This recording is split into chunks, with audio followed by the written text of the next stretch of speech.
Sabrsizlik bilan kutgan Sephora'dan dastavkami unpacking qilamiz. Bular klientlarning zakazi emas, o'zimga kerak narsalarni zakaz qilib olganman. Boshini podarka bilan boshlab, oxirini ham podarka bilan tugatamiz. Bular probniklar. Olingan har bitta zakaz uchun bittadan narsa qo'shib beriladi. Men shularni o'zim tanlab olganman. Birinchi zakazimiz men eng yaxshi ko'rganim Charlotte Tilbury'ni Sculptor Plus Highlighter'ni minisi. Bizda buni eng arzoni nalichida $38 boshlab sotiladi.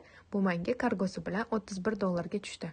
Keyingisi Tartena paletkasi. Imенно shu rangidan nalichida bitta joyda topdim. $75 deyishdi. Boshqa magazinlarda zakazga bor deyishdi $57 ga. Bu menga $49 tushdi kargosi bilan. Keyingisi Rare Beauty'ning jiddiy highlighteri, ikki xil rangi, katta ob'yomdagisi. Nalichida magazinlarda $35 dan $40 gacha, menga kargosi bilan $25 ga tushdi. Sephora'dan kosmetika zakaz qilish eng zo'r tarafi, har bitta qilgan zakazingizga podarka qo'shib beradi. Ularni ham o'zingiz tanlab olasiz.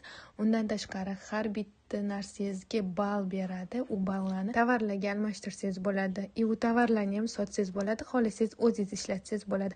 Undan ham tashqari tug'ilgan kuningizda ham podarkalar beradi. Bu Summer Friday'dan kremim qo'shimcha podarka. Shu orada eslatib ketaman, 1-noyabrda Sephora'da katta skidka bo'ladi. Aytib o'tganimdek, bu ham tug'ilgan kunim uchun yuborilgan biznes set. Buni ham o'zim tanlab olganman. Chunki har bitta podarkani ham o'zingiz xohishingizga qarab tanlab olsangiz bo'ladi. Shunday qilib, raspakovkamiz ham nihoyasiga yetdi.